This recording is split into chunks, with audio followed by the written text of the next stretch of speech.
ಸಂಜೆ ಟೈಮಲ್ಲಿ tea coffee ಜೊತೆ ಏನು ತಿನ್ಬೇಕಪ್ಪ ಅನ್ನಿಸ್ದಾಗ ನೀವು ಸಿಂಪಲ್ಲಾಗಿ ಮನೆಯಲ್ಲಿರೋ ಈ ಮಂಡಕ್ಕಿನ ತಗೊಂಡು ಈ ಥರ ಚೂಡ ಮಾಡ್ಕೊಂಡು ತಿನ್ನಿರಿ. ಭಾಳ ರುಚಿಯಾಗಿರ್ತದ, ಟೇಸ್ಟ್ ಕೂಡ ಇರ್ತದ. ಈ ಬೆಳ್ಳುಳ್ಳಿ ಸ್ಮೆಲ್ ಅಂತೂ ಘಮ್ ಅಂತದ ಮೂಗಿಗೆ.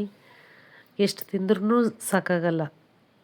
ಕುರುಮ್ ಕುರುಮ್ ರುಚಿಯಾದ ಟೇಸ್ಟಿ ಈ ಚೂಡಾನ ಮಾಡಿಕೊಂಡು ಟೀ ಕಾಫಿ ಜೊತೆ ತಿನ್ನಿರಿ.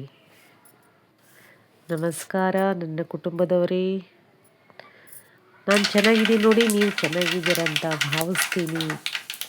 ಈ ಚೂಡಾನ ಸಿಂಪಲ್ಲಾಗಿ ಮಾಡ್ತಾ ಇದ್ದೀನಿ ನೋಡ್ರಿ. ಇದು ಏನಿಲ್ಲ, ಎಣ್ಣೆ ಕಾದ ನಂತರ ಸಾಸಿವೆ ಜೀರಿಗೆ ಚಟ್ಪಟ ಆದ ನಂತರ ಇದಕ್ಕೆ ಶೇಂಗಾ ಹಾಕ್ಕೋಬೇಕು. ಶೇಂಗಾ ಕೂಡ ಗೋಲ್ಡನ್ ಕಲರ್ ಬಂದ ನಂತರ ಬೆಳ್ಳುಳ್ಳಿ ಲೈಟಾಗಿ ಜಜ್ಕೊಂಡಿರೋ ಬೆಳ್ಳುಳ್ಳಿ ಹಾಕಬೇಕು. ಬೆಳ್ಳುಳ್ಳಿ ಸ್ವಲ್ಪನೇ ಜಜ್ಕೋಬೇಕು, ಜಾಸ್ತಿ ಏನು ಸಣ್ಣ ಮಾಡೋ ಅವಶ್ಯಕತೆ ಇಲ್ಲ. ಯಾಕಂದ್ರೆ ಚೂಡ ಇಂಥ ಒಣ ಪದಾರ್ಥಗಳಿಗೆ ಸ್ವಲ್ಪ ಜಜ್ಕೊಂಡ್ರೆ ಸಾಕು. ಅದು ಗೋಲ್ಡ್ ಕಲರ್ ಬರೋ ಟೈಮಲ್ಲಿ ಕರಿಬೇವು ಹಾಕ್ಕೊಂಡಿದ್ದೀನಿ ನೋಡಿರಿ. ಕರಿಬೇವು ಕೂಡ ಚಟ್ಪಟ ಅನ್ನಬೇಕು, ಅದು ಹಸಿ ಅಂಶ ಎಲ್ಲ ಹೋಗಬೇಕು.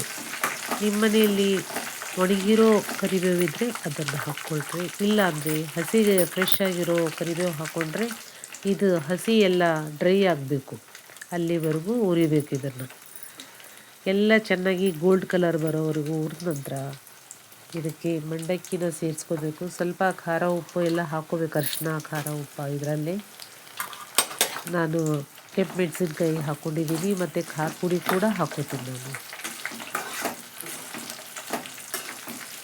ಕೆಂಪು ಮೆಣಸಿನ್ಕಾಯಿ ಸ್ವಲ್ಪ ಫ್ರೈ ಆಗಬೇಕು. ಫ್ರೈ ಆದ ನಂತರ ಅರಿಶಿನ ಖಾರ ಉಪ್ಪು ಎಲ್ಲ ಹಾಕ್ಕೋತೀನಿ.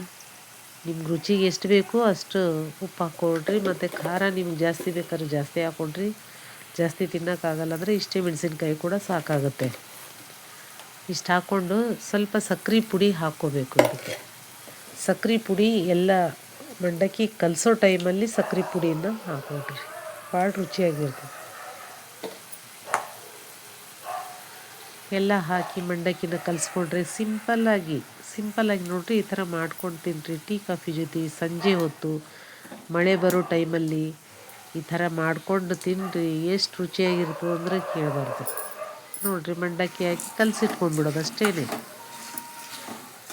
ಜಾಸ್ತಿ ಏನು ತಲೆ ಕೆಡಿಸ್ಕೊಳ್ಳೋ ಮಾತೇ ಇಲ್ಲ ಇದು ಮಂಡಕ್ಕಿ ಚೂಡೋ ಮಾಡ್ಕೊಳ್ಳೋಕ್ಕೆ. ಫಸ್ಟ್ ಟೈಮ್ ನನ್ನ ಚಾನಲ್ನ ನೋಡೋರು ಸಬ್ಸ್ಕ್ರೈಬ್ ಮಾಡ್ಕೊಂಡು ನೋಡಿರಿ. ಪಕ್ಕದಲ್ಲಿರೋ ಬೆಲ್ ಐಕನ್ನ ಟಚ್ ಮಾಡಿರಿ, ಆಲ್ ಅಂತ. ನಾನು ಹಾಕೋ ಪ್ರತಿಯೊಂದು ಒಳ್ಳೆ ವಿಡಿಯೋಗಳು ನಿಮಗೆ ಫಸ್ಟ್ ಬಂದು ತಲುಪ್ತವೆ. ನೋಡೋಕ್ಕೆ ನಿಮ್ಗೆ ಈಸಿ ಆಗುತ್ತೆ ನೋಡಿ. ಈ ಥರ ಕಲಿಸ್ಕೊಂಡು ಮಾಡಿಕೊಡ್ರಿ. ನಾನು ಸ್ವಲ್ಪ ಜಾಸ್ತಿ ಮಾಡಿರೋದ್ರಿಂದ ಅದು ಕ್ವಾಂಟಿಟಿ ಜಾಸ್ತಿ ಇರೋದಕ್ಕೆ ನಾನು ಒಂದು ಪುಟ್ಟಿನೇ ತೊಗೊಂಡಿದ್ದೀನಿ. ಪುಟ್ಟಿಲಿ